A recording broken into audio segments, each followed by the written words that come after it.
10 True Most Disturbing Dispatch Horror Stories. Tonight on Fear Knocks, we sit inside the rooms where the red lamps glow and voices arrive before the clocks agree. These stories pull from incident reports, recovered tape reels, operator log sheets, and handheld notes left beside warm consoles. High country relay sites in cold air, frost on catwalk rails, and wind that turns the tower into a tuning fork. Hear a callback from a caller who never reached a line. A patrol unit answer from a ridge already cleared, and a second voice layered under a simple wellness check. Human threat lives in a decoy pickup that borrowed a badge and a name.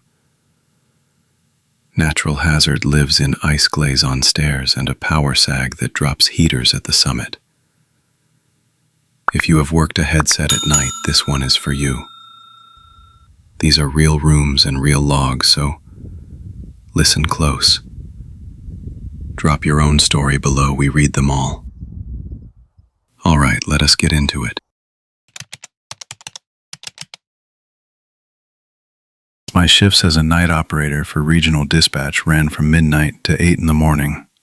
For 15 years, the quiet home of the console bay had been my constant companion.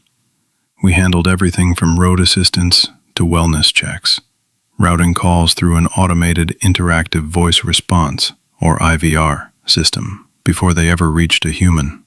Each incoming call was assigned a unique identifier and a timestamp upon entry into the switch, a digital fingerprint ensuring accountability for every interaction. My primary responsibility was to log these interactions accurately, creating a detailed ticket in our system that matched the switch's timestamp. It was a rigorous, methodical process, the bedrock of our operations. The console bay was a dim, cool space, typically silent save for the soft whir of the server racks behind the main wall and the occasional click of a keyboard. Most calls after 2 a.m. were routine, often drivers stranded on rural routes, or the rare noise complaint from a particularly sensitive neighbor. I preferred the night shift. Fewer distractions, more focus. Just past 2:30 a.m., a call registered on my screen. The caller ID showed unknown, not unusual for a mobile number. The system indicated it had passed through the IVR and was ready for pickup. I clicked to accept. Regional Dispatch, Operator 712, I stated, my voice practiced and even. How may I help you? A soft, female voice responded immediately, without the usual pause or fumbling that indicated a caller navigating the menu. Hello, Operator 712, she said. I need a wellness check. The direct address caught me. Callers rarely used my operator ID, and never before I had prompted them for their name or reason for calling. It was as if she'd skipped past the standard introduction. A minor detail, I thought. Perhaps a regular who knew the ropes, though her voice was unfamiliar. I began to open a new ticket in the system, preparing to log the details. That's when I saw it. On the incoming call header, the timestamp read 2:41 a.m. My console clock, prominently displayed in the upper right corner of my screen, showed 2:32 a.m., 9 minutes in the future. I blinked, then leaned closer. The system clock on my console was synchronized with the atomic clock server, a critical component for all our logs. I glanced at the physical clock mounted in the break room, visible through the glass partition. Its digital display glowed 2:32 a.m. My console was correct. The call header was ahead. This was an anomaly, a system glitch perhaps. Sometimes during peak load, the call queue header could momentarily display an incorrect time, but never a future time, and never by a full 9 minutes. I made a mental note to flag it for the IT department, attributing it to the usual fatigue of the late shift, a momentary lapse in my own attention. "Okay," I said, trying to sound unperturbed. "Can I get your name and the address for the wellness check?" "It's for myself," the voice replied, "and the address is 1400 Elm Street." She gave the street number and name, a familiar address in a quiet residential area. "I just need someone to confirm I'm all right." As she spoke, I tried to pull up the call details in our ticket system. My fingers moved over the keyboard, entering the information. But before I could hit Create New Ticket, a notification flashed on my screen. "Duplicate entry possible." I clicked on the alert. To my disbelief, the system displayed a completed ticket. Ticket ID 2024-08-16-0241 Time logged 2:41 a.m. Caller redacted. Address 1400 Elm Street. Incident type wellness check. Status closed. Subject contacted. All clear. The ticket was complete. It was logged, dispatched, and closed. And its timestamp matched the future time on the call header. 2:41 a.m. But I was still on the phone with the caller. The call had just begun at 2:32 a.m. How could a wellness check be logged as completed with a detailed resolution 9 minutes before the call even connected to my console? "Operator 712, the voice on the line prompted, calm and steady. "Are you still there? I can hear you checking the system." A chill ran through me. I hadn't said anything aloud. My movements were minimal, just keyboard clicks. I tried to dismiss it, thinking perhaps she heard the faint whir of the server rack, a constant backdrop to the night. It was a deep, resonant hum, like a distant, lazy wasp, usually ignored. "Yes, I'm here," I managed, my voice a little tighter than before. "I'm just confirming some details. You said the address is 1400 Elm Street?" "That's correct," she affirmed. "And my name is..." She provided the exact name listed in the already closed ticket. I tried to verify the switch logs, cross-referencing the unique call ID. The switch showed the call initiating at 02:32 a.m., the current time. But the ticket system, our official record, insisted it was logged and closed at 02:41 a.m. It was a procedural paradox. The system was contradicting itself, yet presenting a perfectly resolved scenario. I attempted to dispatch a unit for the wellness check, following the protocol regardless of the ticket status. The dispatch system immediately flagged it. Incident already closed. Refer to ticket 2024-08-16-0241 WC. I couldn't override it without a supervisor's authorization, and the supervisor wouldn't be in until 07 a.m. The caller spoke again. "It's all right, Operator 712. You don't need to send anyone. It's already handled." My heart hammered against my ribs. "Handled?" I asked, my voice barely a whisper. "But I'm still talking to you." "Yes," she said, a faint, almost imperceptible sigh in her voice. "But you will have handled it soon." I felt a sudden, irrational urge to get up. I remembered a quiet morning years ago, fishing with my father on the lake. The sun just breaking the horizon, the air still. The only sound, the gentle lap of water against the boat. A simple, predictable world. This was not that world. I need to transfer you to my supervisor, I said, grasping at the only protocol left. There seems to be a system error. That won't be necessary, the caller said. It's all quite clear now. Thank you for the wellness check, operator 712.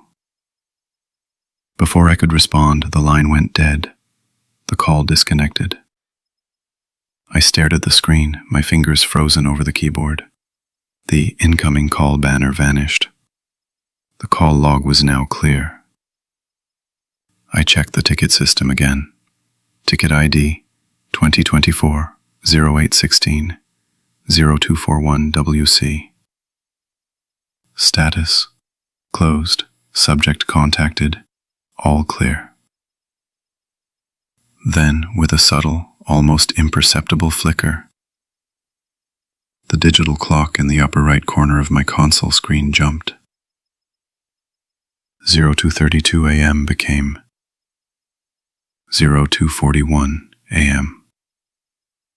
9 minutes instantly gone. I looked at the break room clock. It now read 0241 a.m. The initial out-of-order call header was gone. The call I had just experienced, the one that had arrived early, was now perfectly aligned with the system's new, current time. The evidence of the temporal discrepancy had vanished, replaced by a seamless, internally consistent reality that had simply shifted forward. There was no anomaly to report, no protocol to follow. The system had corrected itself, not by fixing a glitch, but by making its own impossible history true. At 07 a.m., the day shift supervisor walked into the bay, coffee in hand. "Quiet night, operator 712?" she asked, her voice cheerful. I looked at my console, then at the supervisor. The server hummed. I've been the duty sergeant at the base radio for 15 years, monitoring traffic across 100 square miles of high desert and mountain passes. My shift starts before dawn, the air still holding the night's chill, even inside the cinder block building. The hum of the repeater equipment is a constant companion, a low thrumming beneath the crackle of the base radio. We rely on that network, especially the Ridge repeater, to keep our units connected in terrain that eats signals alive. My job is to log everything: unit locations, status changes, clearings, and any incidents. Every call, every word gets recorded on a reel-to-reel tape machine, a physical record of the airwaves. It's a system built on redundancy and trust. A core protocol ingrained from day one states that every unit clear is unique. When a patrol unit calls in a clear, it signifies a specific location checked, a task completed, and the unit moving on. That clear is logged with a timestamp, a location, and the unit identifier. It's a snapshot of their operational status. A unit cannot clear the same location twice without a new assignment or significant time having passed, meaning they've left and returned. The log is our operational Bible, and the radio tape, our ultimate, uneditable truth. It's what we fall back on when questions arise, when accountability is paramount. The morning started like any other. The sun was just beginning to hit the peaks, painting the snowfields in a harsh, bright white. At 7:12, Unit 4 called in. "Base Unit 4 clear Ridgeline Alpha proceeding east." I acknowledged, typed the entry into the digital log, and watched the timestamp lock in. Ridgeline Alpha is a critical point, a high-elevation route often prone to drifts and ice. It was a standard clear, routine. I remember glancing at the coffee pot, debating a refill. My attention might have wavered for a second, a small human lapse in an otherwise rigid routine. Then, at 7:18, the radio crackled again. Base, Unit 4, clear ridgeline Alpha, proceeding east. My hand froze over the keyboard. I stared at the log. The previous entry, 7:12, was right there. Identical. My first thought was that I'd misheard, or perhaps the unit had a comms issue and was repeating their last transmission, though that was unusual for a clear. I checked the log again. No, I hadn't entered it twice.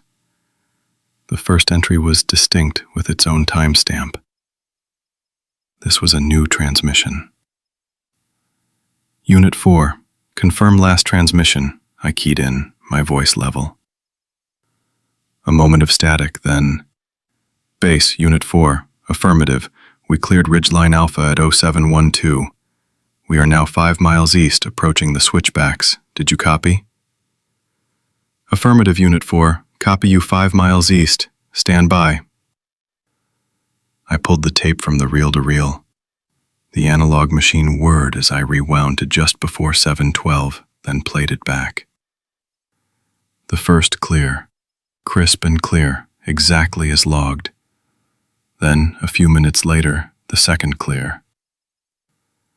The voice was identical. The cadence, the specific wording. Base, Unit 4, clear ridgeline Alpha, proceeding east. It was an exact copy. The time difference was 6 minutes. There was no way Unit 4 could have driven 5 miles east, circled back, and cleared the same ridge again in that short a time frame. And they had explicitly denied making the second call. This was beyond a simple comms error. I accessed the SNOCAM network. We have several high-resolution cameras positioned at strategic points, primarily for avalanche risk assessment and weather monitoring, but they also cover key patrol routes.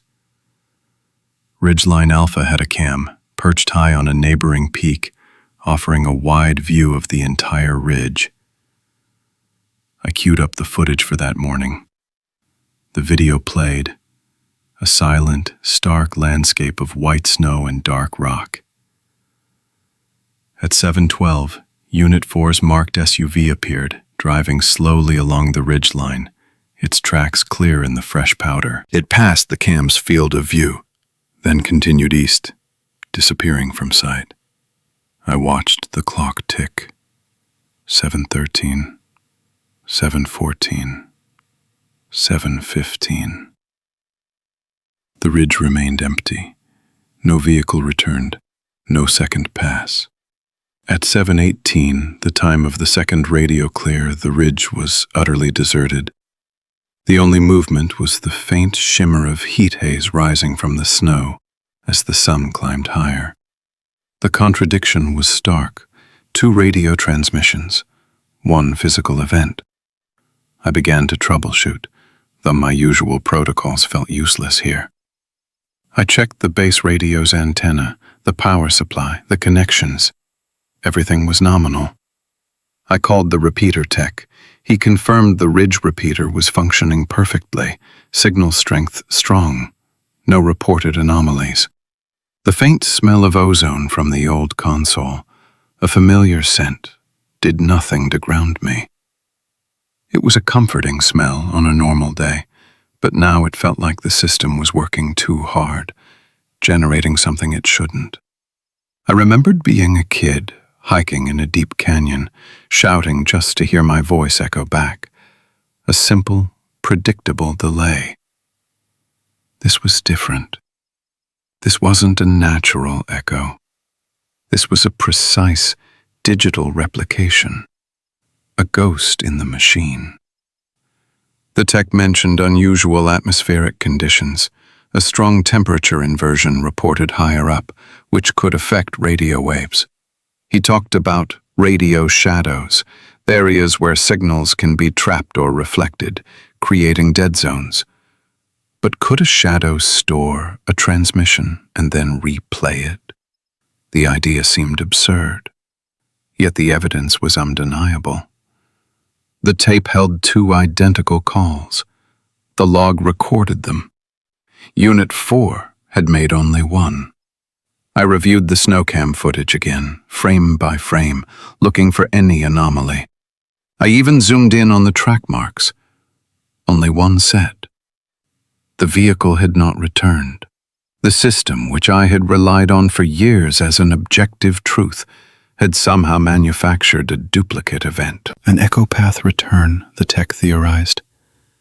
A signal bouncing off some atmospheric layer or terrain feature, returning to the repeater and being rebroadcast as if it were a new transmission. But for it to be so perfectly timed, so identical, and so distinct from the original, it implied a delay, a storage, a re-release. I logged the incident as duplicate transmission, unexplained. It felt inadequate. The log, my Bible, now contained a lie, a spectral entry that had no physical counterpart. Unit 4 was still out there, miles away, unaware their voice had ghosted back onto the airwaves, clearing a ridge they had already left. The implications were chilling. If a system could replay a clear, could it replay a distress call? Could it create a false alarm? Or worse, erase a real one?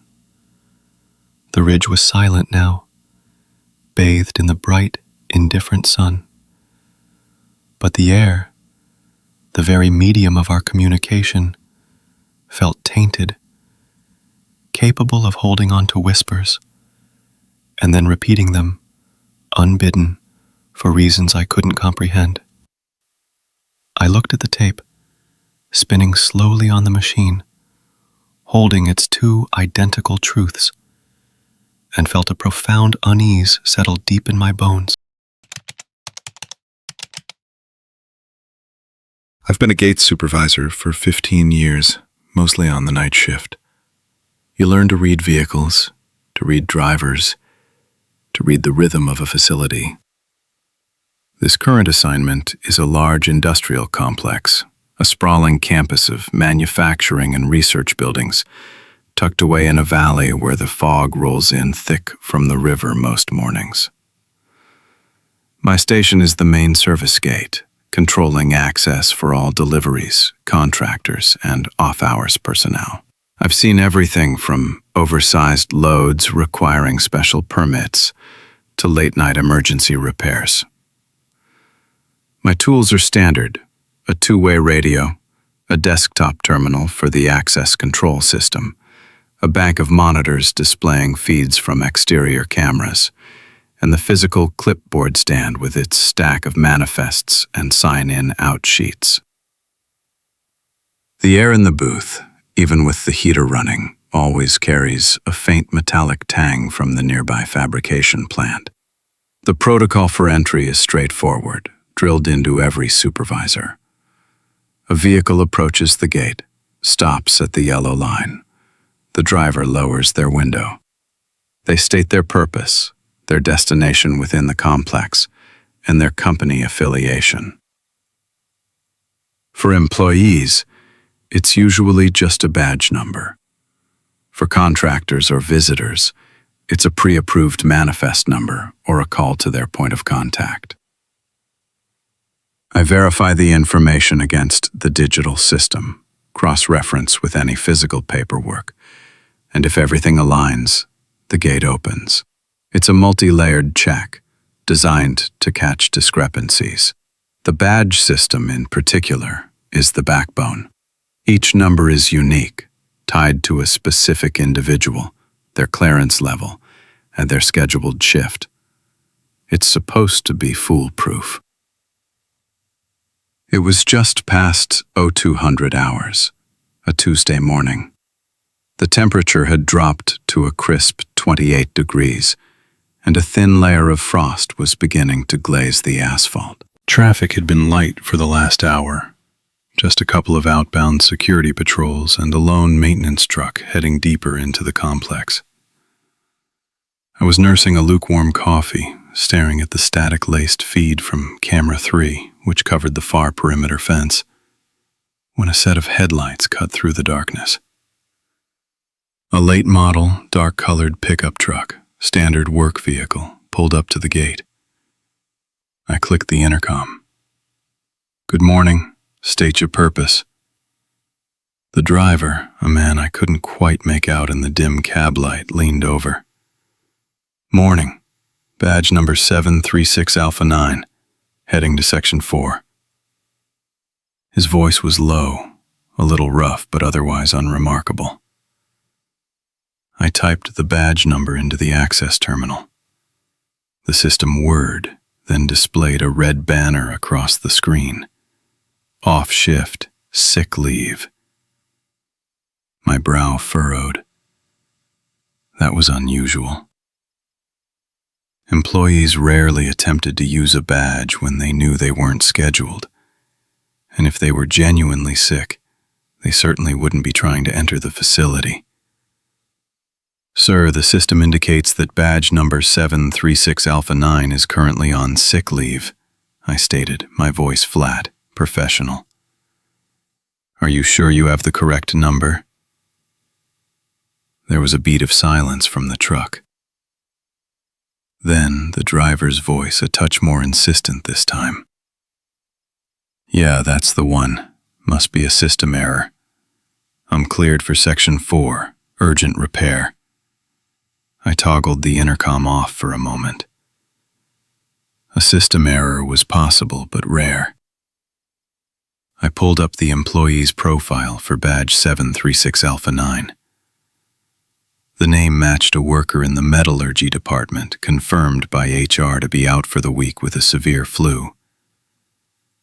The digital record was clear. This wasn't a system error. This was a mismatch. My gaze drifted to the clipboard stand beside my console. On it was the physical sign-out sheet for the metallurgy department, a backup for when the digital system was down or for cross-referencing. I flipped to the current date. I scanned the list for badge 736 Alpha 9. There it was, a neat printed line, waiting for a signature, a blank space, where a pen had never pressed. The employee had not signed out.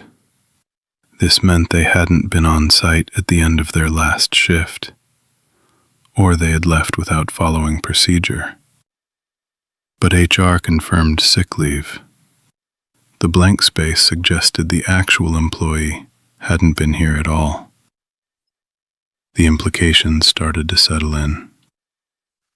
I clicked the intercom back on. "Sir, I'm showing the employee associated with that badge is on sick leave. I need you to confirm your identity with a valid company ID or provide a different, valid badge number."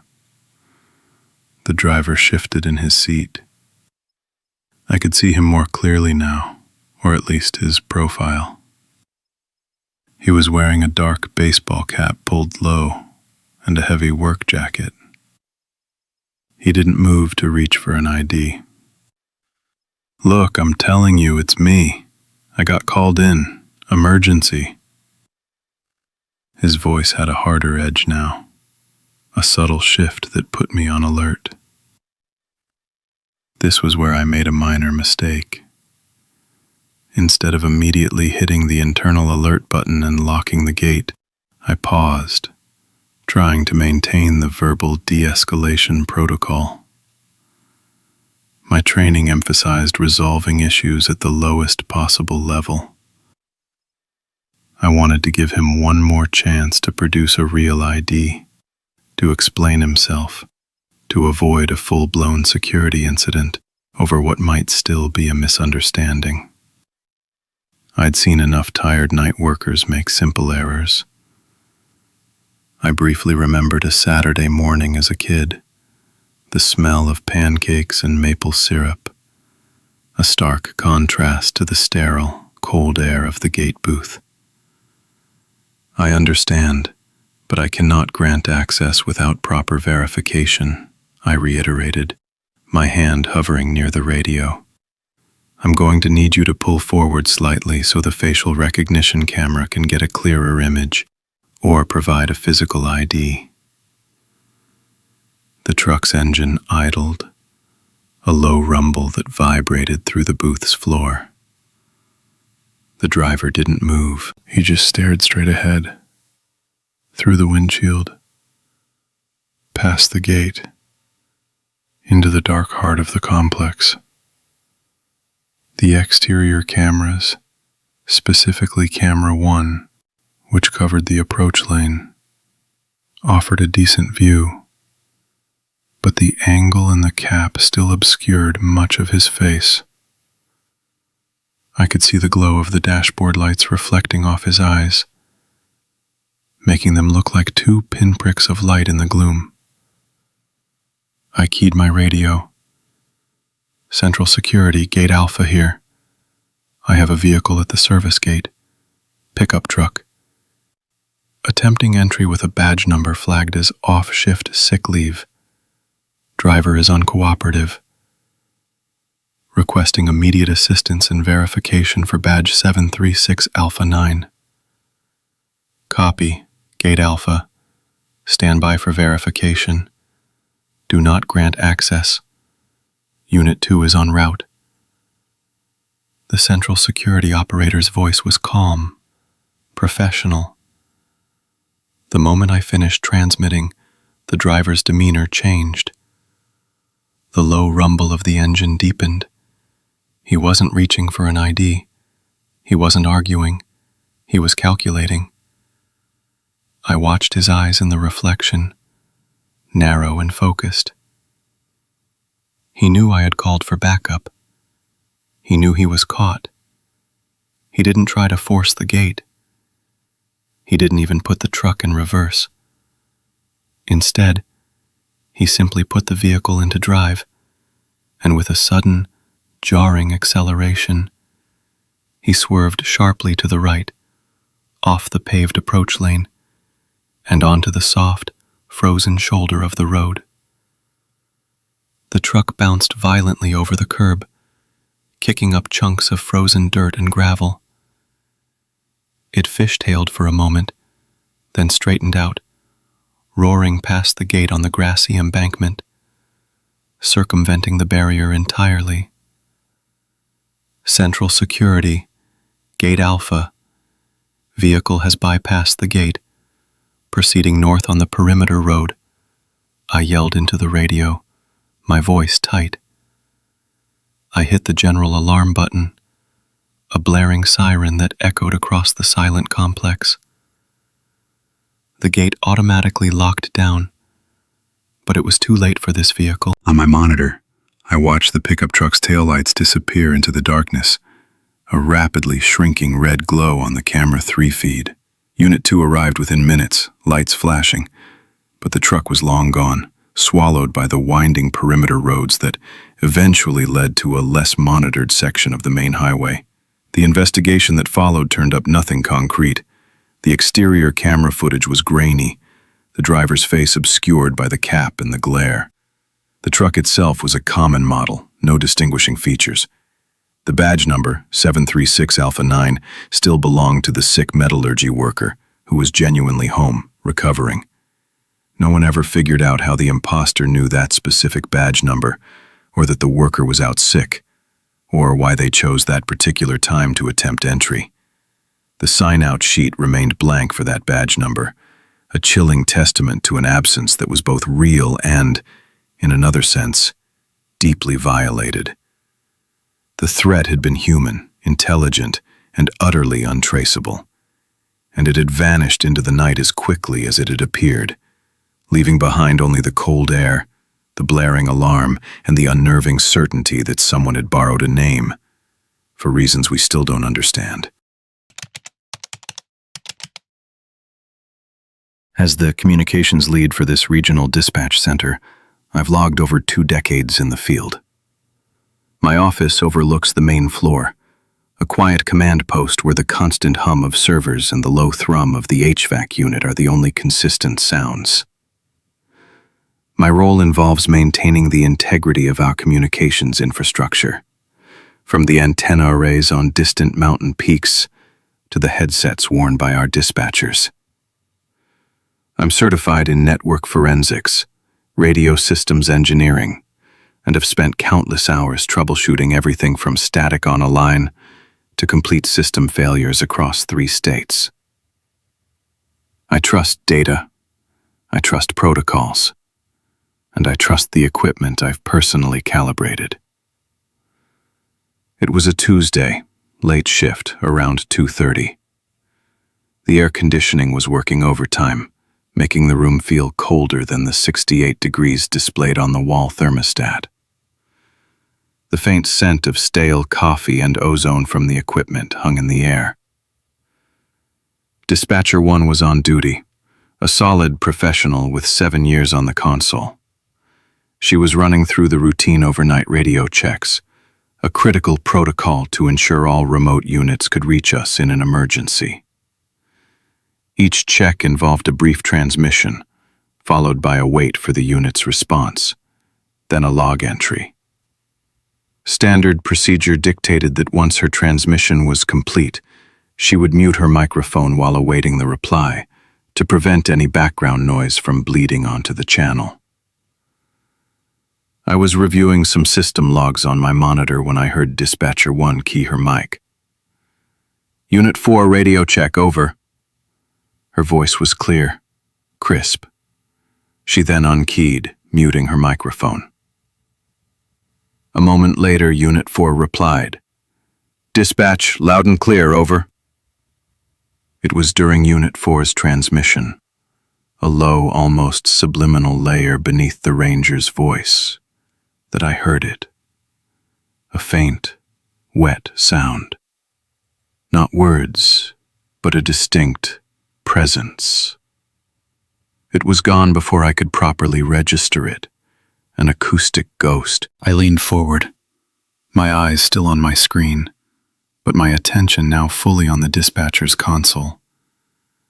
Everything clear, Dispatcher 1? I asked, my voice cutting through the quiet. She turned slightly, her headset still on. Yes, lead. Unit 4, loud and clear. She sounded normal, unaware. I hesitated. My first thought was crosstalk, an intermittent bleed from another frequency, or perhaps a minor feedback loop in the console audio. These were common, if annoying, anomalies easily diagnosed. I decided to observe rather than interrupt a critical procedure. My minor mistake was not immediately asking her to repeat the check, assuming it was a one-off artifact. A few minutes later, she initiated another check. Unit 6, radio check, over. Again, her mic muted. Unit 6 responded promptly. Dispatch, good copy, over. And there it was again. Clearer this time, because I was specifically listening for it. A soft, rhythmic, inhale-exhale, layered directly under Unit 6's voice. It was undeniably human, a breath, and it seemed to emanate from the dispatcher's position, despite her microphone being muted. This violated a core protocol. A muted microphone should transmit nothing. The system was designed with redundant safeguards against bleed-through. I walked down to her desk. Dispatcher 1, can you run another check for me? Unit 7. She nodded, slightly puzzled. Unit 7, radio check, over. She pressed the mute button on her console. We waited. The air in the room felt suddenly colder. Unit 7 replied, Dispatch 5x5, over. And again, the breath. It was distinct. A slow, almost deliberate intake, followed by an equally measured release. It was subtle, but it was there, a phantom accompaniment to the remote unit's voice. "Did you hear that?" I asked her. She frowned, concentrating. "Hear what, lead?" "Unit 7's clear." This was the first true alarm. If she couldn't hear it on her own console, it wasn't a simple audio bleed-through. It suggested something deeper, something affecting the channel itself, or the recording. My mind immediately went to the voice logger, the digital recorder that captures every single transmission on every channel, 24/7. It was our ultimate arbiter of truth, our digital memory. "I need to pull that last transmission," I told her. "Keep an ear out on the channel, but don't transmit for a few minutes." I moved back to my office, my fingers already flying across my keyboard, accessing the voice logger's interface. The system was robust, redundant, designed for forensic-level precision. I pulled the audio from the exact timestamp of Unit 7's reply, isolating the channel. I put on my studio-grade headphones, the kind I used for detailed audio analysis. The first playback was unsettling. Unit 7's voice, perfectly clear. But beneath it, unmistakable, was the breath. It wasn't distorted, wasn't static. It was organic, a living sound. I ran a spectral analysis. The waveform was smooth, consistent with human respiration. I then pulled the audio from Dispatcher 1's outbound transmission to Unit 7, just before the reply. I isolated her voice, then focused on the moments before and after her words. I found it. Her own natural breathing pattern. A slight intake before she spoke, a gentle exhale after. I overlaid the two waveforms, the breath from under Unit 7's reply and Dispatcher 1's own breathing pattern. The realization hit me with a cold, sickening certainty. The waveform of the phantom breath was an exact match to Dispatcher 1's own breathing. The frequency, the duration, the subtle nuances of the intake and exhale, identical. But it was delayed. Not by much, maybe half a beat. A mere 300 milliseconds after her own natural breath cycle. It was her breath, but not hers in real time. It was as if the room itself was echoing her respiration, but with a slight, uncanny lag. This was impossible. The system was designed to record what was transmitted on the channel. Her mic was muted. The sound was originating from her immediate vicinity, yet it was being picked up and layered onto an incoming transmission, perfectly mirroring her own biology. It wasn't a system fault that introduced a new sound. It was a system fault that reproduced an existing one, out of sync, from an impossible source. I played it back again, focusing on the details. The faint, almost imperceptible click of her mute button being engaged, then Unit 7's voice, and then the mirrored breath. It was as if her breath had lingered in the air, captured by some unseen mechanism, and then replayed. A ghost in the machine. I remembered a summer afternoon, years ago, learning to use a shortwave radio with my grandfather. The crackle of distant voices, the static, the thrill of making contact across hundreds of miles. It was a tangible, physical connection. This, however, felt like a fundamental betrayal of physics, of signal integrity. I went back to the dispatcher's desk. She was still monitoring, her face illuminated by the soft glow of the monitors. "Dispatcher 1, I said, my voice lower than before. "I need you to step away from your console for a moment. I'm going to run some diagnostics." She looked at me, a flicker of concern in her eyes. "Is everything all right, Lead?" I don't know, I admitted, the protocol of reassuring staff failing me. I honestly don't know.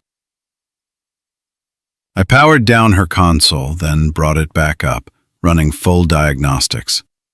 Every circuit tested green, every microphone input, every output, every channel registered perfect operational parameters. I swapped out her headset, even though the original showed no fault. I ran another radio check with a remote unit from my own console, listening intently. Nothing.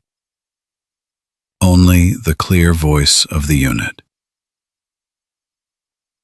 I had the recording, a perfectly functional voice logger, recording a breath that was an exact copy of the dispatcher's, yet originating from a muted channel, during an incoming transmission, slightly delayed. It wasn't an equipment failure I could fix. It was an impossible echo, a room with a second voice. The dispatcher returned to her desk, but the quiet hum of the room now felt different, imbued with a cold, almost watchful silence. The logging system continued to record, faithfully capturing every sound, including the ones that defied explanation. I've been a tower technician for 17 years, mostly working the high-altitude sites in the Northern Territories. My rig is a familiar sight on these back roads, a Ford F-350 with a custom bed, stocked with everything from RF spectrum analyzers to climbing gear. Winter work is brutal up here. The cold isn't just uncomfortable, it's a hazard. Ice is the real enemy, especially black ice. You learn to read the air, the way the light hits the metal, for any hint of a glaze. My certifications are current, my training extensive, but experience teaches you more than any classroom ever could about the sheer unpredictability of nature and the silence of high places. This particular morning, the temperature hovered around -15 Celsius, still dark, just before sunrise. The site was a cellular relay, relatively new, perched on a ridge overlooking a frozen valley. Routine preventative maintenance, checking antenna alignment, power supply, and environmental controls. Standard procedure dictates a full safety brief, gear inspection, and a radio check with dispatch before ascending. My handheld, a Motorola APX 8000, was clipped to my chest rig, set to the site's designated maintenance channel. I'd run my primary radio check, confirmed clear comms with dispatch, and noted the time, 0547 local. The air was still, no wind, which was a blessing. The only sound was the low hum of the rectifiers and the distant, almost imperceptible groan of the tower structure settling in the cold. A faint, metallic tang hung in the air, a scent I'd come to associate with extreme cold and exposed steel. The way the frost glittered on the handrails, it almost looked beautiful, like the sugar-coated gingerbread houses my grandmother used to make for Christmas. I remembered one year, she'd let me put the tiny silver balls on the roof.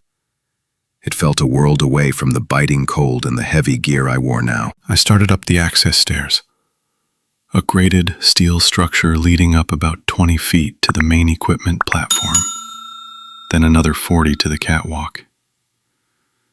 My boots, heavy-duty insulated work boots with aggressive treads, felt secure.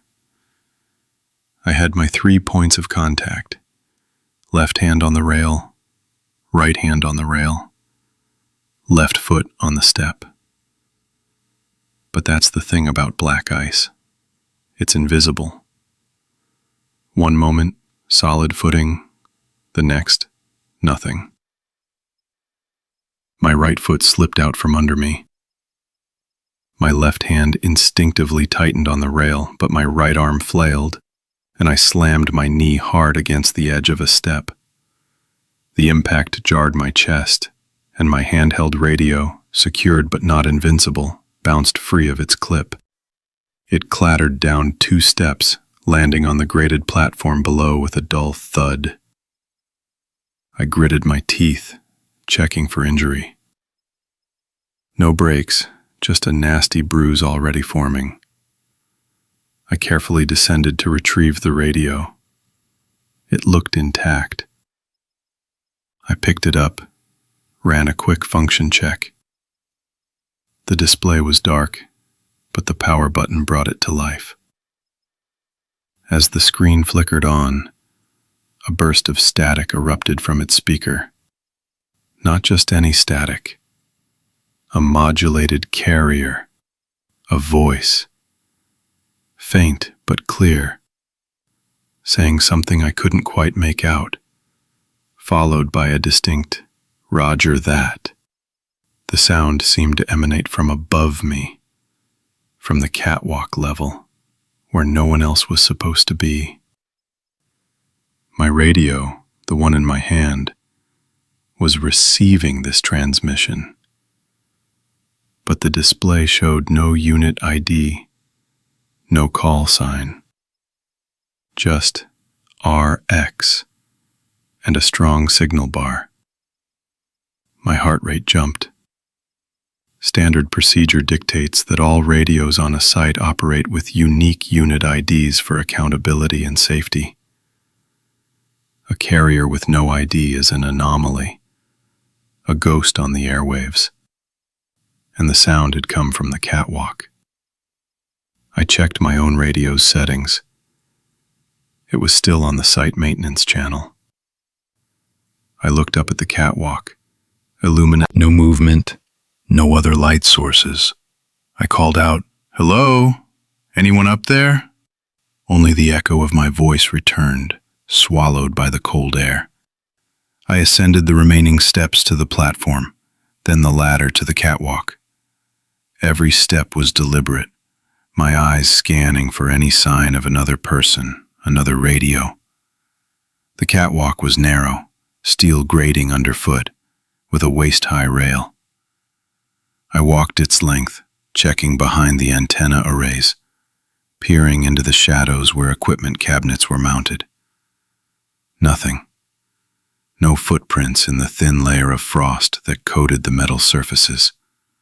No dropped tools. No sign of recent activity. I even checked the relay door, a heavy steel plate leading into the main equipment room. It was secured with its padlock, just as I'd left it. I pulled out my spectrum analyzer, a compact Enritsu S331D, and ran a quick sweep of the maintenance channel. It showed a clear signal, no active transmissions, no lingering carriers. Yet, I had heard it. I decided to run a full system check, including a radio verification. I keyed my handheld. "Dispatch, Unit 7, radio check from the catwalk." A moment of silence, then, "Copy that, Unit 7. Signal strong, all clear." I paused. "Dispatch, did you log any other traffic on this channel in the last 5 minutes? Specifically, a transmission from the catwalk level." A longer pause. "Negative, Unit 7. Your last transmission was 0547. No other units logged on this channel since. Why do you ask?" I hesitated. Reporting an unidentifiable transmission, especially one that seemed to originate from an empty. For 17 years, my station has been the archive room, a climate-controlled vault of sound and paper. I am the archive clerk for this district, responsible for the integrity and retrieval of every recorded transmission, every patrol log, every incident report generated by our field units. My days are a quiet rhythm of cataloging, cross-referencing, and the occasional playback request. The air here always smells faintly of ozone and aged paper, a scent that's become as familiar as my own breath. I've handled thousands of reels, from quarter-inch analog to digital cartridges, each one a chronological record, a fixed point in time. Our primary playback unit, a UHER 4000 Report L, is a relic, but a reliable one. Its mechanical whirring a constant companion. The protocol is clear. Every tape has a corresponding log entry detailing its contents, its start and end times, and the units involved. When a request comes in, I retrieve the tape, verify its log, mount it on the deck, and cue to the precise timestamp requested. Accuracy is paramount. Any discrepancy, however minor, must be noted and investigated. It's a system designed for absolute chronological fidelity. A request came in last Tuesday, just as the sky outside was darkening with an approaching front. A routine internal review needed audio from Unit 7's patrol shift, specifically from 0600 to 1400 hours, 3 days prior. I located the reel, marked Unit 7, 03/14, 0600, 1400 hours, pulled its corresponding log binder, and carried both to the playback station. The UHER hummed to life as I threaded the tape. I glanced at the log. Standard patrol, no incidents of note. I fast-forwarded the tape to the 0600 mark, watching the embedded digital time code tick steadily across the small LCD display on the deck. The numbers usually jump, then settle, then begin their precise second-by-second advance. This time, as the tape spooled, my first thought was a system glitch. The tape was dated 0314. The current date was 0316. The displayed time was not only 3 days in the future relative to the tape's recording date, but also a full day ahead of the current date. I blinked, then leaned closer. The numbers held steady. 0317, 10:34:22. I hit stop, then rewind briefly. The tape went slack. I hit play again. The display cycled through random numbers before settling back on the correct 0314, 0600L1. I must have misread it, or the old deck had a momentary hiccup. Fatigue, perhaps. I'd been working late all week, clearing a backlog of older reels. That was my mistake, not double-checking the initial anomaly. I let the tape play. The familiar static hiss, then the crackle of Unit 7 checking in. Normal. I focused on the log binder, ticking off entries against the audio. At 0715, a traffic stop. At 0902, a welfare check. All matched. The weather outside began to turn. A low rumble of thunder vibrating through the concrete floor. The fluorescent lights above flickered once, then held. Then, at what the tape's internal clock registered as 11:28:45, a voice cut through the background static. Dispatch Unit 2, requesting backup, possible 10:54. Intersection of Elm and 4th. I froze. Unit 7 was nowhere near Elm and 4th at 11:28. More importantly, the voice was Unit 2, not Unit 7. And the log for Unit 7 for that day showed no such incident. I checked the Unit 7 log again, meticulously scanning every entry. Nothing. I checked the current dispatch log for today, March 16th. My finger traced down the page. There, highlighted in yellow, was an entry for unit. I backed the tape up, slowly, using the jog wheel, trying to isolate the exact moment of the transmission. As I did, a faint, almost subliminal echo of the future call seemed to bleed backward. A whisper beneath the static, a pre-echo imprint. It was like the magnetic particles themselves had been disturbed by something that hadn't yet occurred. The thunder outside intensified, shaking the building. A gust of wind rattled the heavy fire door leading to the main hall.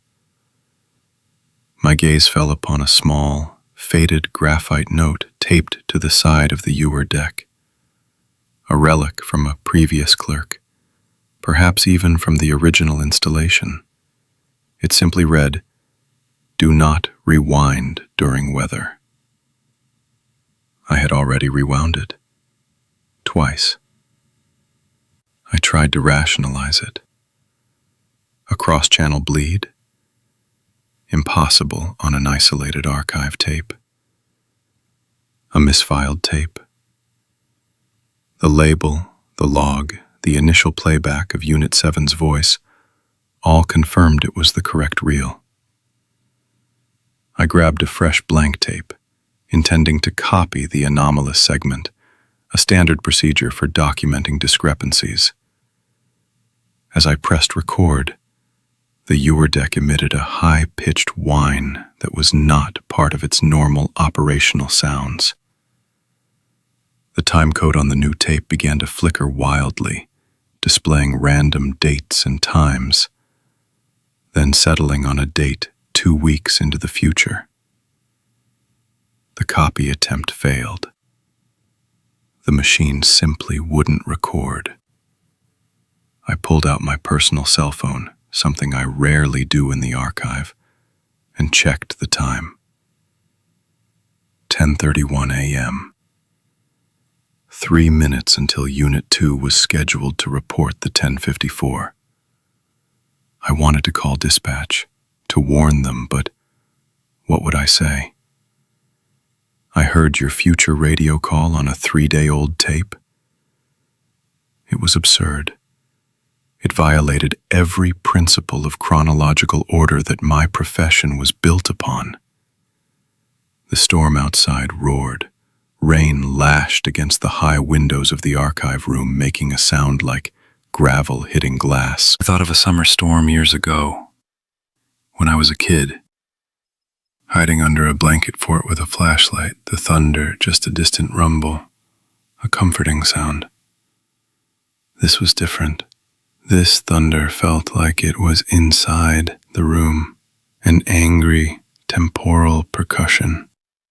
I looked at the ewer deck, the old machine, its green power light glowing steadily, mocking the impossible data it held. The tape, still spooled, seemed to hum with a faint, almost imperceptible vibration. The graphite note, dark and stark against the pale plastic, seemed to pulsate with a silent warning. I couldn't rewind it. I couldn't copy it. I couldn't even properly log it because the event hadn't happened yet. The clock on my phone ticked to 10:35 a.m. I stared at it, then at the tape. The static hiss from the ewer deck continued, an endless, featureless backdrop. But I knew, with a certainty that chilled me to the bone, that somewhere in the district, Unit 2 was just now making that call. And the tape, 3 days old, had already heard it. The protocol for documenting anomalies had failed. The very concept of a fixed timeline had shattered. I sat there, listening to the impossible silence, the rain drumming against the glass, and waited.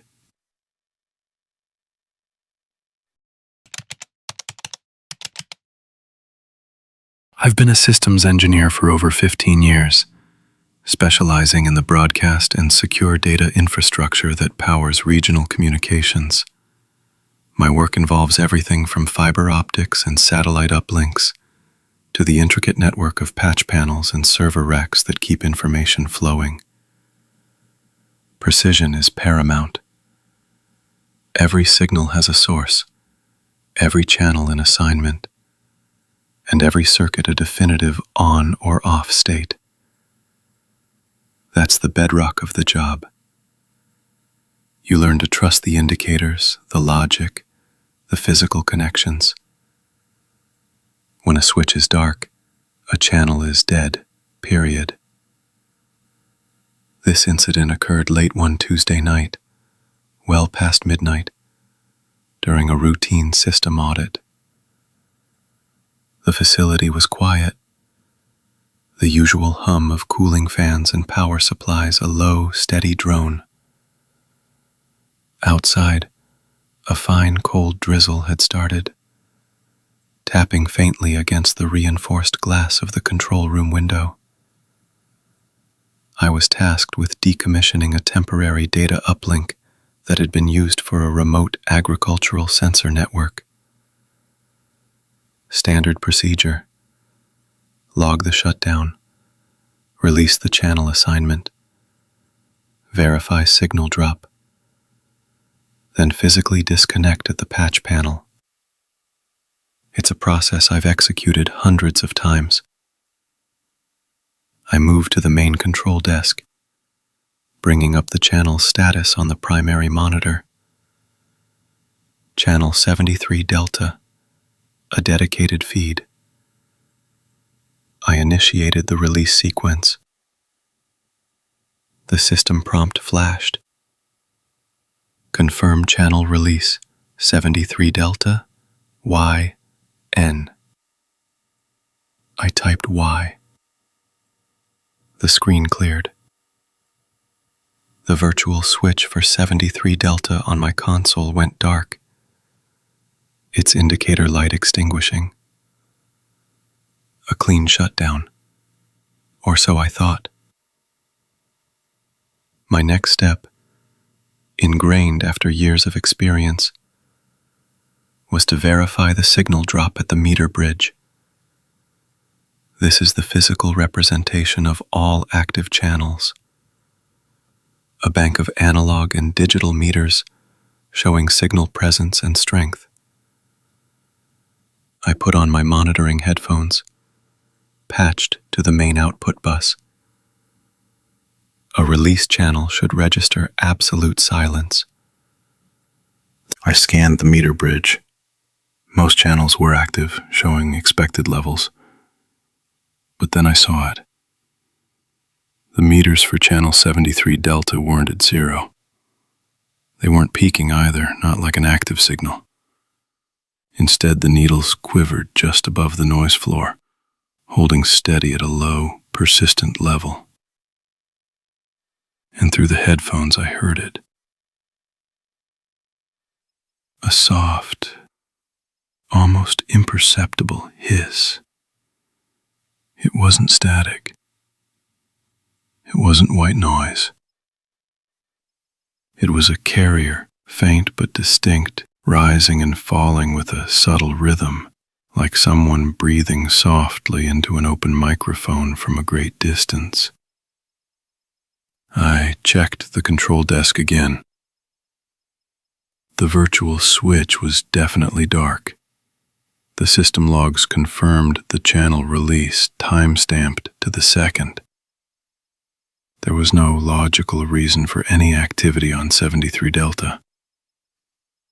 My first thought was a faulty meter, or maybe a residual charge in the line. Sometimes after a high-power transmission, a circuit can hold a phantom signal for a few seconds. But this wasn't fading. It was stable, and the breathing hiss was deeply unsettling. The next protocol step was to physically verify at the patch panel. This is the heart of our physical routing, where every circuit can be manually connected or disconnected. I walked over the fluorescent lights buzzing overhead, casting long, sharp shadows. I located the physical patch cable for 73 Delta, clearly labeled. It ran from the main distribution frame to the input module. I pulled it. The connection broke with a soft click. I returned to the meter bridge, my headphones still on. The meters for 73 Delta showed no change. The faint carrier signal persisted. The breathing hiss continued unwavering. This was impossible. The physical connection was severed. There was no path for a signal to reach the meter bridge from the source. The channel was literally unpatched. I tried a diagnostic patch. I took a short, known good cable and patched 73 Delta's input back to the meters. Still there. The hiss, the subtle rise and fall. It felt like a direct contradiction of everything I knew about signal flow. It was like seeing a light on after unscrewing the bulb. I decided to escalate to the software level, moving to my code desk. This is where I can access the core router and switch configurations, drilling down into individual hardware modules. The server racks hummed around me, a deeper, more resonant thrum than the control room. Tonight, it felt less like background noise and more like a vast, mechanical organism. I pulled up the diagnostics for the module that housed 73 Delta. The system reported it as idle, unassigned, and in a low-power state. No active processes, no data streams, no carrier generation. Yet, the meter bridge, a physical representation of the signal, reported otherwise. I attempted a soft reset of the module through the command line. Menu 73 restart. The system processed the command. The terminal confirmed. Module 73 restart complete. I hurried back to the meter bridge, a knot forming in my stomach. No change. The meters still quivered. The hiss still breathed. This was beyond a simple fault, a protocol failure. The system was reporting one thing, the physical world another. I remembered a similar ghost signal years ago, a persistent hum that turned out to be a faulty ground loop in an old analog console, easily fixed with a new cable and a bit of shielding. This felt fundamentally different. This was a digital channel, cleanly released, physically disconnected, and yet it persisted. I called the lead engineer, waking them up. I described the situation, carefully, factually. There was a long silence on the other end. A dark switch, but active meters? They asked, their voice thick with sleep and disbelief. And you physically unpatched it? Affirmative, I said. It's still there. A carrot. But do not attempt a hard power cycle without approval. If it's bypassing physical disconnects, we don't know what else it might be doing. I went back to the code desk, the facility's silence now feeling heavy, oppressive. The drizzle outside had picked up, a drumming on the roof. I initiated the diagnostic dump, a process that would take several minutes to pull every shred of data from the module. While it ran, I returned to the meter bridge. The hiss was still there, unwavering. As I watched the meters, I noticed something else. Something so subtle I almost dismissed it as an optical illusion. The tiny power indicator LED on the actual hardware module for 73 Delta, which should have been completely dark, flickered. Not a full illumination, not even a glow, but a faint, almost imperceptible pulse of light. Irregular, like a dying ember. It was out of sync with the facility's main power grid. It was as if something was trying to draw power, or was being powered from an impossible source. The diagnostic dump completed, I opened the file. It was corrupted, a string of null characters, followed by an abrupt end-of-file marker.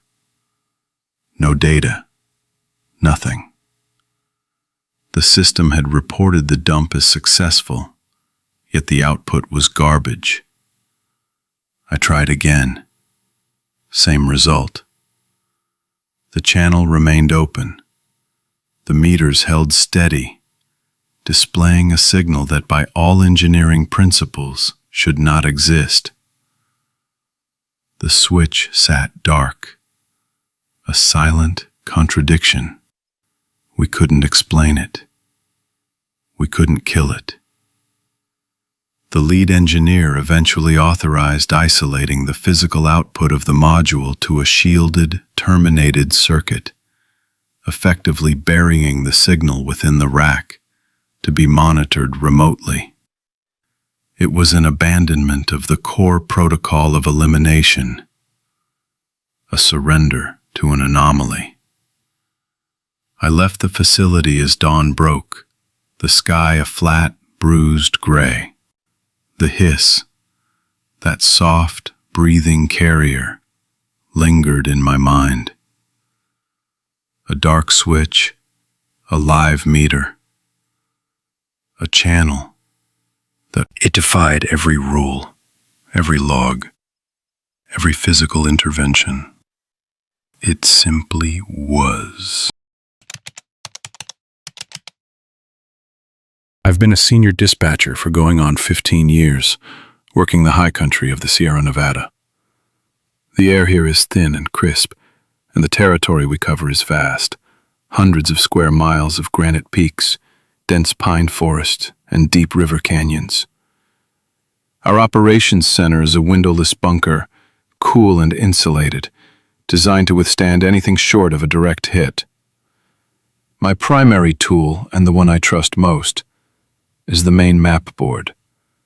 It's a massive, backlit plexiglass display, maybe 10 feet wide by 6 feet tall, depicting our entire operational area.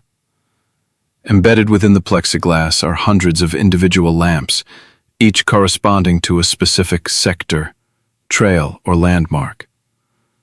When a unit is assigned to a sector, a small magnetic icon representing their vehicle or patrol is placed on the board by hand, and simultaneously, the corresponding lamp illuminates. This physical, tactile system, backed by the digital readouts on the sector panel and status bay, is our bedrock. It's a redundant system, designed for absolute clarity. If the digital system crashes, the physical board still shows unit locations. If a physical icon is moved, the lamp should follow. It's a simple, elegant protocol. Icon presence equals lamp illumination. Last Tuesday, the shift started like any other. The air conditioning hummed, a low, constant drone that had become as much a part of the background as my own breathing. I just finished my first cup of coffee, the cheap, institutional kind that always tasted faintly of burnt plastic, and was settling into the rhythm of the morning checks. Unit 41, a solo ranger, was working a routine patrol along the Ridge Trail, a high-elevation path known for its panoramic views. Their icon was firmly placed on the ridge sector of the map board, and the small amber lamp behind that section glowed steadily. Around 9:30, a call came in. An overdue hiker, last seen heading into the Whispering Canyon. It was a steep, heavily wooded area, notorious for its sudden weather shifts and poor cell reception. I patched the call through to Unit 41. Unit 41, dispatch. Got a welfare check for you. Hiker overdue, Whispering Canyon. Can you make the diversion? Copy that, dispatch. The ranger's voice crackled, a little thin over the repeater. On my way. ETA to Canyon Rim, 30 mics. I acknowledged, then reached for the small magnetic icon representing Unit 41. I lifted it from the ridge sector and moved it deliberately, placing it down onto the Whispering Canyon sector. As my fingers left the icon, I watched the ridge lamp extinguish, and the Whispering Canyon lamp flared to life, a bright, satisfying amber. That was the system working as it should. I glanced at the sector panel. Its digital display confirmed Unit 41 was now assigned to Whispering Canyon, all green. About 20 minutes later, Unit 41 called back. Dispatch Unit 41, traffic. I'm at the canyon rim, but visibility is dropping fast. Heavy fog rolling in, requesting permission to hold position and monitor from above. Going into the canyon right now would be too risky for a solo entry. I checked the weather feed. The ranger was right. A fast-moving front was pushing in, unforecasted. Copy that, Unit 41. Hold position. We'll reassess in an hour. Stay safe. Roger that, dispatch. Holding at the rim. This meant Unit 41 wasn't physically in the canyon, but at its edge, still assigned to the sector. For tracking purposes, the icon remained on Whispering Canyon. The lamp remained lit. This was standard. Then at 10:15, another call came in.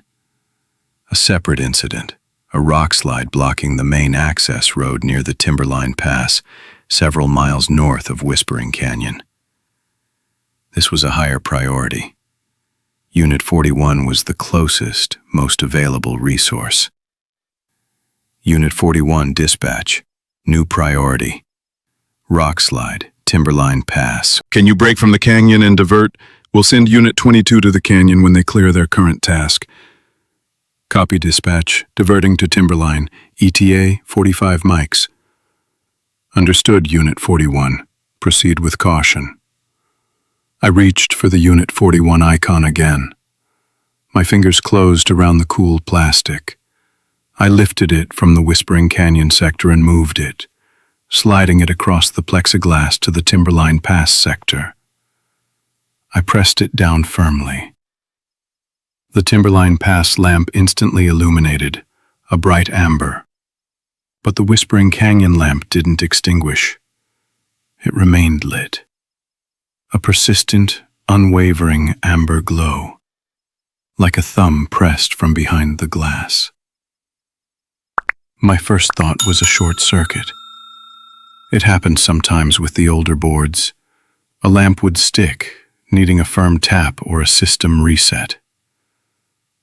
I tapped the plexiglass over the Whispering Canyon lamp. Nothing. The light held. I checked the sector panel. The digital display clearly showed Whispering Canyon as clear, no units assigned. Unit 41 was correctly displayed at Timberline Pass. I looked back at the map board. The Timberline Pass lamp was on, correctly. The Whispering Canyon lamp was also on, incorrectly. I leaned closer, My brow furrowed. It wasn't flickering. It wasn't dim. It was burning with the same steady intensity as the Timberline Pass lamp, as if a unit were still physically present in the canyon. I tried to dismiss it as a minor glitch, a sticky relay. I've seen worse. One time, years ago, the entire south quadrant went dark for an hour, just before a major blizzard. It was fixed with a simple power cycle. "Dispatch to Unit 41, can you confirm your current location for me?" I asked, just to be absolutely sure. "Unit 41 dispatch. I'm westbound on Forest Road 17, approaching the Timberline Pass turnoff. Definitely not in Whispering Canyon." "Copy that, Unit 41. Thanks." The ranger's confirmation only deepened the unease. The map board's physical icon for Unit 41 was at Timberline, but the Whispering Canyon lamp, against all logic, remained lit. "Hey!" I called to my partner who was handling the east sector. "Take a look at this." My partner, a younger dispatcher who'd only been on the job for a few years, walked over. He looked at the map board, then at the sector panel. "Huh, that's weird. Canyon's showing clear on the digital." "I know, and Unit 41's at Timberline." I moved the icon. He frowned, leaning in. "Think it's a bad bulb or a wiring issue?" "Could be," I said, though I knew it wasn't. A bad bulb usually flickered or dimmed or went out entirely.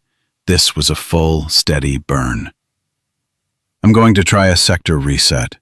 I accessed the maintenance panel in the status bay, a small console behind the main board.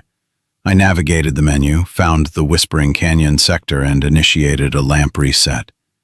The system whirred, a soft internal click. I waited. The Whispering Canyon lamp on the map board continued to glow. No change. "Still on," my partner observed, his voice tinged with a new note of concern. I tried a full-board diagnostic, a process that usually took several minutes and cycled every lamp. The diagnostic ran. All the lamps flashed one by one, then groups, then all at once. The Whispering Canyon lamp flashed with the others, then settled back into its persistent glow. It was responding to the diagnostic, but refusing to turn off when instructed. It was like a command was being acknowledged, but then immediately overridden by something else. "This isn't a wiring issue," I muttered, more to myself than to my partner. "It's like it thinks there's still something there." "But there isn't," my partner said, looking from the map board to the empty digital display of the Whispering Canyon sector. "We just confirmed with Unit 41. I thought about the last time I'd been in Whispering Canyon, years ago, on a day off with my kids. We'd found a small waterfall and spent an hour skipping stones in the clear, cold water. It felt so far removed from the sterile, humming reality of the dispatch center, and the inexplicable light that now burned on the board. I pulled up the system logs for the Whispering Canyon sector. Every entry confirmed it was clear. No units, no active incidents. Yet the lamp persisted. It wasn't a software glitch. The software said it was off. It wasn't a hardware failure in the usual sense. The lamp was clearly receiving power and responding to diagnostics, just not to the off command. It was as if the physical lamp itself had developed an independent will, or was being powered by something outside the system entirely. "I'm going to log this as a critical system anomaly," I told my partner, my voice flat. "Recommend a full engineering inspection." The rest of the shift passed under the silent, unwavering glow of that amber lamp. It didn't flicker, It didn't dim.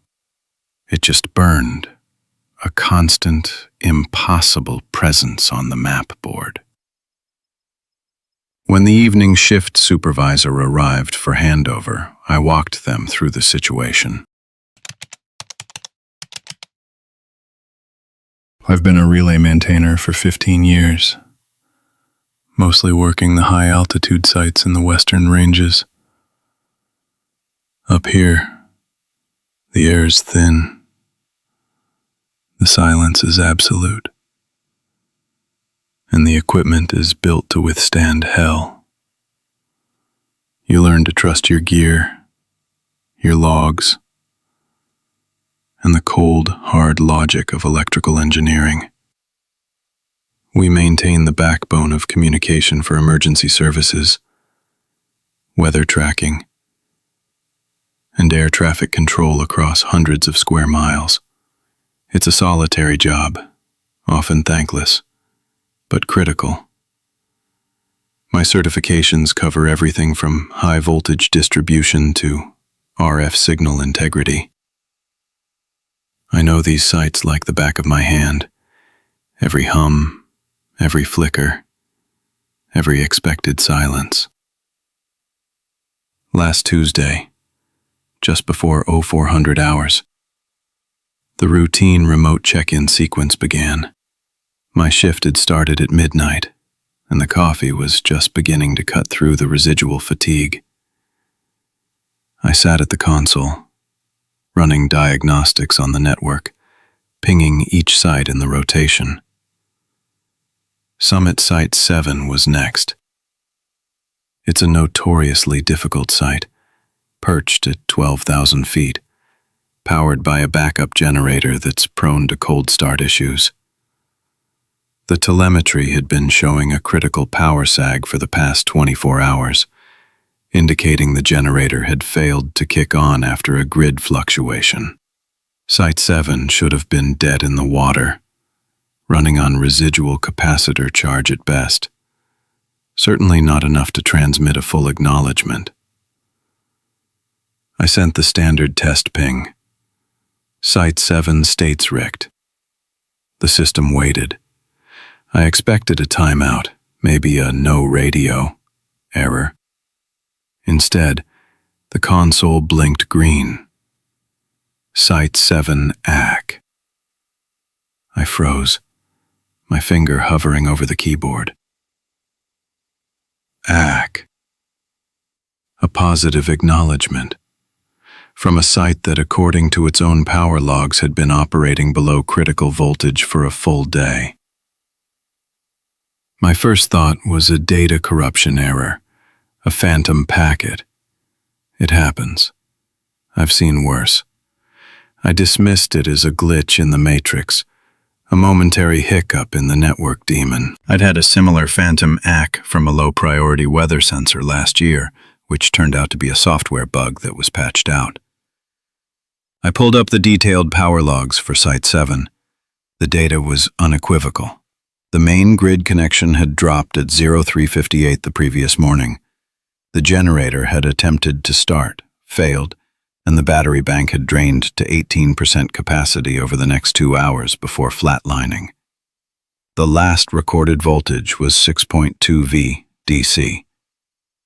The relay requires a minimum of 24 V DC to power its transceiver and logic boards. It was impossible. I ran the ping again. Site 7 status response rest. This time I routed the command through a secondary diagnostic channel, bypassing the usual network protocols, a more direct query. The speaker on my console, usually reserved for system alerts, crackled. A faint, almost imperceptible click, followed by a sound I initially couldn't process. It was clipped, breathy, and distinctly human. Yes. The sound was barely there, like a whisper across a vast distance, but it was clear enough. A single, polite, clipped, yes. I leaned forward, my heart hammering. My coffee, forgotten, grew cold beside me. I pulled the audio log. The system had recorded it. The click, then the word. No static, no interference.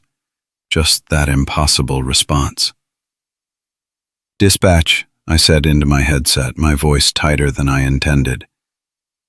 "I'm getting an anomalous response from Summit Site 7. Power logs show it dead, but it's acknowledging pings. And it's talking." There was a beat of silence on the other end. "Repeat last, maintainer." I repeated it, omitting the talking part, focusing on the ACK and the power discrepancy. The supervisor was contacted. The decision was made. I had to go up. The drive to the trailhead was grim. The sky was a bruised purple, promising snow. My old four-wheel drive chewed through the gravel, the chains clanking a rhythmic counterpoint to my unease. It was a 5-hour climb from the trailhead to the summit hut, a brutal ascent, even in good weather. Today, the wind was already whipping snow across the ridge lines.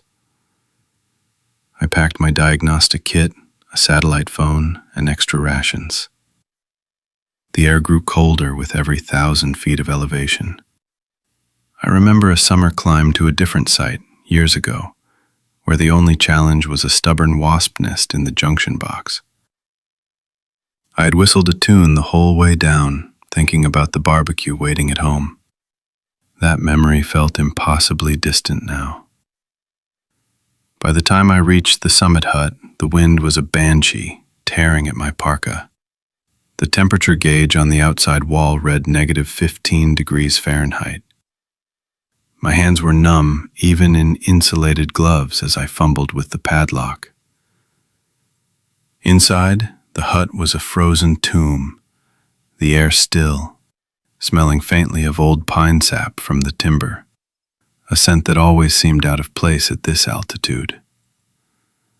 The emergency light, powered by its own small solar cell, flickered weakly. I went straight to the generator shed, a separate structure 20 yards from the hut. The heavy door groaned open, revealing the silent, hulking diesel unit. The fuel tank was half full, the oil level fine, but the battery bank was dead, just as the logs indicated. 0 voltage. I tried the manual crank. Nothing. The generator was offline, cold, and inert. No power to be found here. Next, the breaker rack inside the summit hut. Each breaker was clearly tripped, snapped to the off position. No power was flowing to the main relay unit, the RF amplifier, or the control logic. My standard protocol dictates I always verify all power is off before touching sensitive equipment. Here, the power was off already, yet it had acknowledged my ping. It was a protocol failure before I even arrived. I stood before the main relay unit, a solid gray box bolted to the wall, its indicator lights dark. It felt like standing before a dead body that had just spoken. I pulled out my portable diagnostic unit, connected it to the relay's maintenance port. I ran a full system scan, expecting nothing. The unit was supposed to be completely offline. The diagnostic screen flickered to life. System_ohm line. No power _detected. Then I saw it. A tiny, almost imperceptible current draw. 0.001 amps. Not enough to power a single LED, let alone a transceiver. It was a ghost current. I took a deep breath, the cold air burning my lungs. I connected my headset to the diagnostic unit, establishing a direct, local link to the relay's control board. I sent the ping again, a local test this time. Local with _7 stat.rejecting risk. The hut was silent, save for the howling wind outside. Then, from the relay unit itself, not through my headset, but directly from the internal speaker of the unit, came the sound. The faint, polite click. And then the clipped, breathy yes. It was closer, clearer, but still thin, like a voice strained through a failing battery. I stood there, staring at the dark face of the relay, the diagnostic unit in my hand confirming no power _detected, even as the sound faded into the absolute silence of the hut. The power log still showed the sag. The breakers were still tripped. The generator was still dead. Yet the relay had answered. It had answered directly to me, in that cold, empty hut, with a voice that defied every law of physics and engineering I knew. I didn't try another ping. I disconnected my equipment, packed my bag, and secured the hut. The wind outside felt less like weather and more like a presence. I descended the mountain, the impossible yes echoing in my mind. A chilling contradiction to every piece of data I had collected. The official report would state, a transient system anomaly, cause undetermined.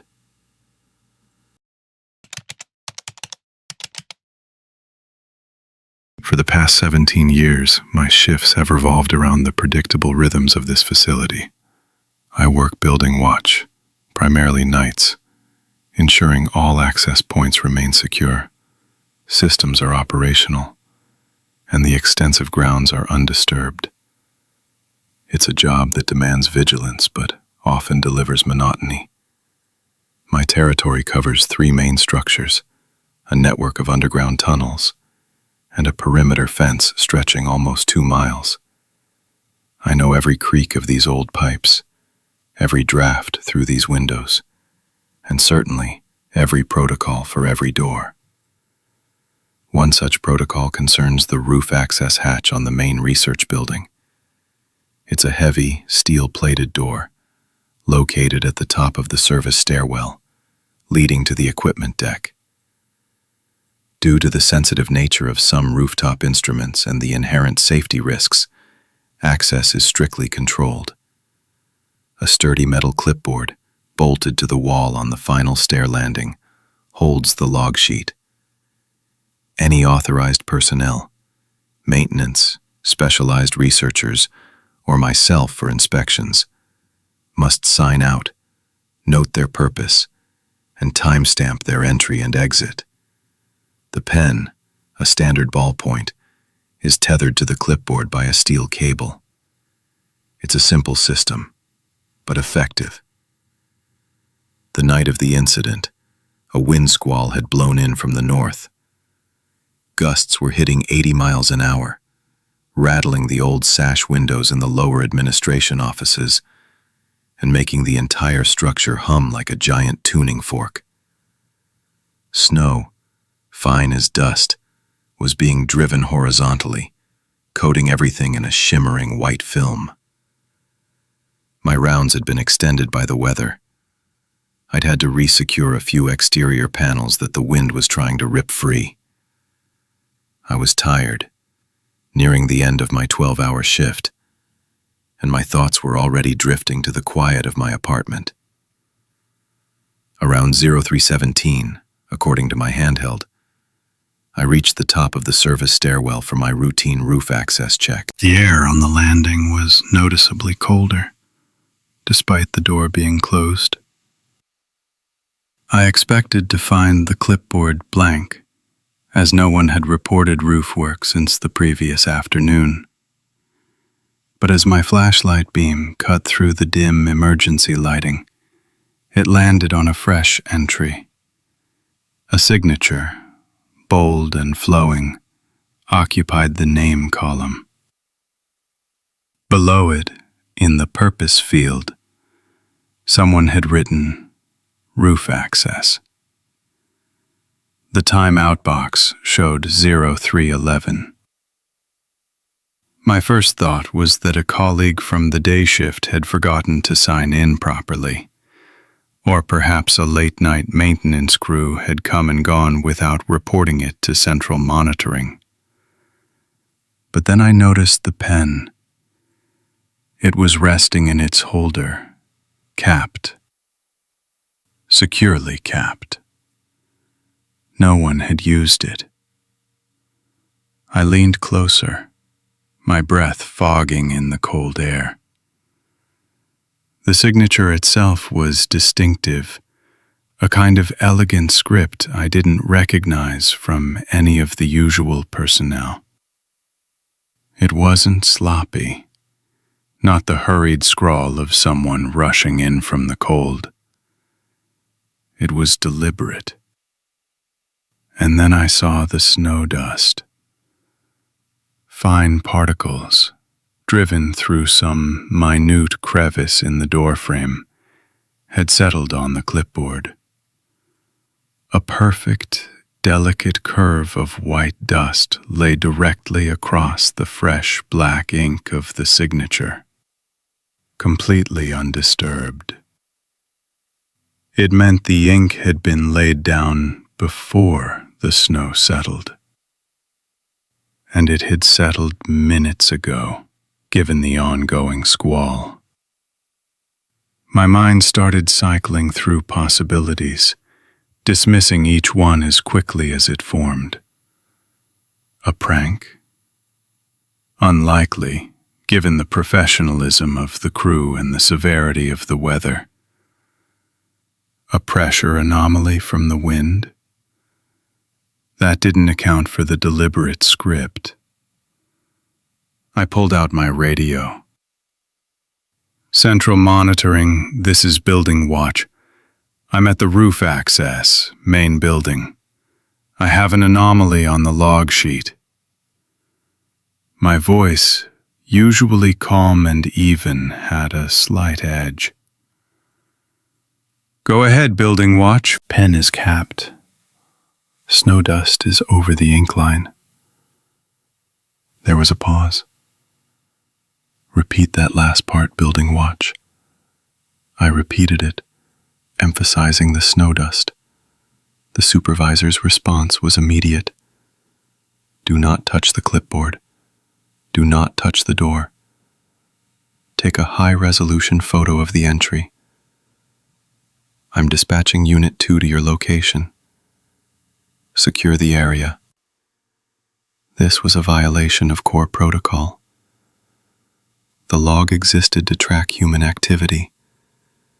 If no human was present, the system had failed. I followed the supervisor's instructions, using my phone to capture several images of the log entry. The cold was seeping into my gloves, but I barely registered it. I kept my flashlight beam steady on the impossible signature. The fine white line of snow dust a silent, stark contradiction. Unit 2, another watch officer, arrived within minutes, stomping snow from their boots. They saw the log entry, then the pen, then the snow dust. Their expression mirrored my own bewilderment. Any chance someone was up there building watch? They asked, their voice low. Negative. Doors latched. No sign of forced entry. No footprints in the fresh snow on the roof. I can see a thin layer through the small window. I knew the roof was clear. I'd checked it visually from a lower vantage point during my last exterior sweep. The snow had been falling consistently for an hour. The supervisor arrived shortly after, his face grim. He examined the clipboard, his eyes narrowing at the snow-dusted signature. This is not good. We're pulling this logbook as evidence. Unit 2, stay here. Building watch, you're with me. We need to verify the roof itself. This meant going onto the roof in the middle of the squall. A protocol for verification, but one that felt deeply unsettling given the circumstances. I've been on that roof countless times, in all weather. I remember one summer afternoon years ago, watching a thunderhead roll in from the west, the air thick and sweet with the smell of rain, feeling the distant rumble in the soles of my boots.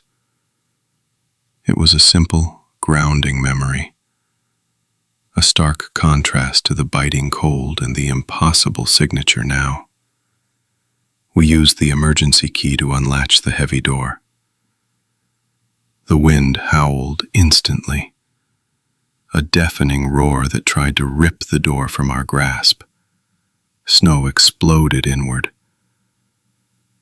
We fought our way out, securing the door behind us with a heavy chain. The roof was a maelstrom of white. Visibility was perhaps 20 feet. The wind was so powerful it felt like a physical hand pushing against my chest. We moved slowly, methodically, sweeping our powerful spotlights across every square foot of the roof deck. The snow was already several inches deep in drifts, but the flat areas were covered in a uniform, undisturbed layer. There were no footprints, no equipment left behind. Nothing.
It's logged as an unexplained environmental anomaly.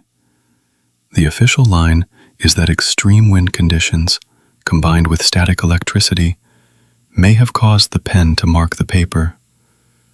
We're replacing the clipboard with a digital entry system. I nodded, but the explanation felt hollow. Wind doesn't write in elegant script. Wind doesn't sign out. Every time I pass that stairwell now, the new digital pad seems to glow with an eerie, silent challenge. The heavy steel door remains, but the certainty of what lies beyond it, and what might have passed through it, is forever altered.